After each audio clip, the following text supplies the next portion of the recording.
Palapit na ang Valentine's Day sa mga in love, single, or heartbroken. Ito ang cake na para sa inyo. Gagawa tayo ng no-bake red velvet cake. Yes, kung wala kang oven, no problem. Narito ang ating recipe. Unahin natin ang mga dry ingredients. We have 1 1/4 cup ng flour, 2 tablespoon ng cocoa powder, half teaspoon ng baking soda, at kailangan din natin ng 1 teaspoon ng baking powder at 3/4 cup ng white sugar. And now we're all set at atin na itong isi-sieve together. Yan. And importante na ma-sieve natin ito para mag-blend ang ating mga dry ingredients. Then, follow natin ang baking powder. Then, i-add natin ang baking soda and of course, our cocoa powder. Yan, sabay natin itong isi-sieve, not just once, but twice.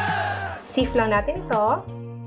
Mamaya na ang ating sugar dahil mas malaki ang mga granules ito. Yan, stay put ka muna dyan. Yan. At yan guys, pangalawang sieve natin. And that means more hugasin.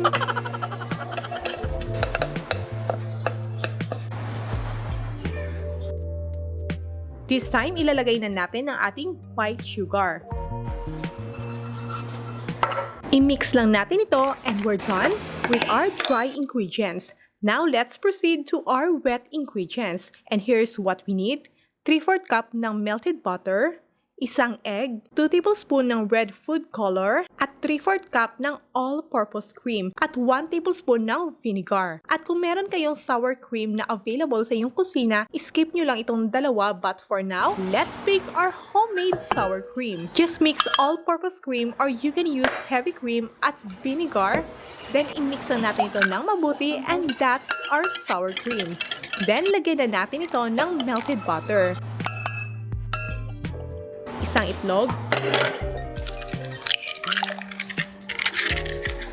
At i-mix lang natin ito ng maigi. And then, our red food color. Lagay lang tayo ng 2 tablespoon. If gusto nyo ng medyo light red, bawas-bawasan nyo lang ang sukat. At yan, in-mix na natin ito. At medyo magda-darken pa ang color nito pag nahalo na natin ang cocoa mixture natin kanina. Now, ihahalo na natin ang dry ingredients sa ating wet ingredients. While sinisieve natin ulit and we're halfway done. Kung bago ka pa sa channel ko, hello there and welcome to my channel. Don't forget to click the subscribe button below and hit that bell kung trip mo ang ganitong mga no-bake recipes. Yan guys, i-mix natin ang i-mix. As you can see, medyo nagda-darken na ang color ng ating mixture and it's a bright red. And here we go. Ilagay na natin ito sa ating heart na molder. Yan guys, lagyan na natin ito ng baking paper to achieve that very smooth finish na cake. Charmos! Yan guys, para madali itong tanggalin mamaya mga sis. And here, itatransfer na natin ang ating mixture sa ating mga sisterette out there. Make your Valentine's special by making your own homemade red velvet cake. Itong recipe natin kahit wala kang oven, no problem. Para ito sa ating mga sisterette na gustong-gustong matuto mag-bake pero walang kagamitan, well, yakang-yaka mo na sis. And here, tap lang natin ito para ma-remove ang excess bubbles. At atin na itong lulutuin gamit ang ating improvised oven gamit ang kawali. And in this recipe, pwede mo itong gawing cupcake. Mas maikli pa ang cooking time and let it cook for about 50 minutes over a very, very low fire. Yan guys. While waiting, let's bake the cream cheese frosting. We need 6 ounces or 226 grams ng cream cheese at half cup ng powdered sugar, then 1/4 cup ng butter. Make sure na naka-room temperature ang inyong cream cheese. Ilabas nyo lang ito about an hour sa ref bago gamitin para madali itong i-beat until mag-smooth na ang cream natin. Then let's add the powdered sugar. Halo lang natin ito half by half while binibit natin. Then we add the butter.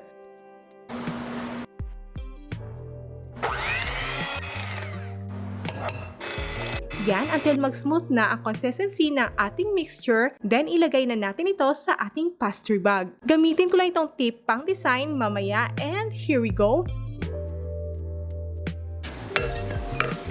Naka-prepare na ang ating pang-frosting. At set aside muna natin ito at ilagay muna sa ref while we check our cake if luto na ba. Then let's do the toothpick test. If this comes out clean at dry crumbs, then luto na ang ating cake. At atin na itong itatransfer sa ating cooling rack. Medyo mainit pa ito at tanggalin lang natin para yung lower part ito ay hindi magmo-moist. And this way, di madaling masira ang ating cake. And here guys, baliktarin lang natin sa ating cooling rack. Tara! Ang namumula nating puso. Kahit saang anggulo, ang ganda ng ating pagkaluto. Chart lang, sa kawali lang yan. Kahit wala kang oven, ay makakaluto ka pa rin gamit ang iyong kawali. Kaya mga momshies and sistret, try nyo na. At di pa dyan nagtatapos, mga momshies, ay hatiin pa natin ito sa dalawa. At dahil wala tayong cake slicer, yan, markahan ko lang ng cut bawat gilid dito para may guide tayo. At papantay ang ating paghati.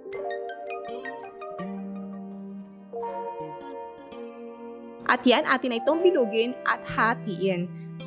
At syempre, uneven ang ating pagkat. Nobody's perfect nga naman.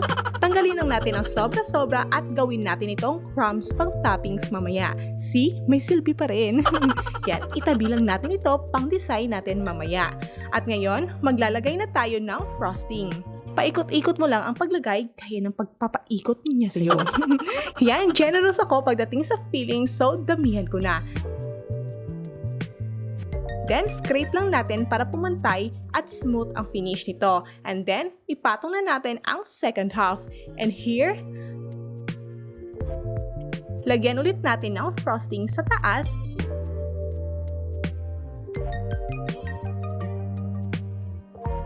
And scrape again.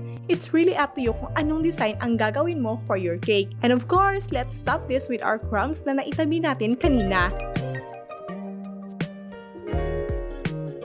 At kung may sobra ka pang frosting, you can add some more details sa gilid, lagyan mo ng rosettes or whatever design na gusto mo. Yan, lagyan ko lang ang palibot nito dahil feel ko lang. Yan, pwede mo nang lagyan pa ng frosting sa gilid but I prefer it this way dahil ubos na rin ang aking frosting. So here guys, our finished product. Sobrang dali, di ba? At dahil walang nagtatagal sa madalian, yan, maghanap ka na lang ng kalantian.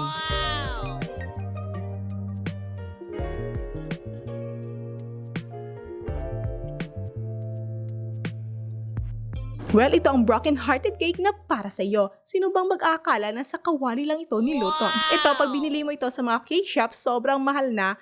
Ang maganda lang sa homemade is nakakatipid ka na at the same time natuto ka pa. As you can see, it's really moist at sobrang natatakam na ako at excited akong tikman ito mga sis. Itong kalahati guys, ibibigay ko ito sa mother dear ko mamaya. Yan. At ito nga, durog na yung puso, dudurugin pa natin. Kuha lang tayo ng slice for my most awaited part, ang taste test. Ayan na! Excited ka na ba? Yes! I really love our cake. Super moist ito at pag slice pa lang, alam mo na yan. And here, just a closer look para sabay-sabay tayo maglalaway. Anyway, if gusto mo na mas lighter red pa ang color nito, bawas-bawasan mo lang ng half teaspoon ang red food color natin. And there you go, our first bite. Flex ko lang ulit ang moist velvet cake natin.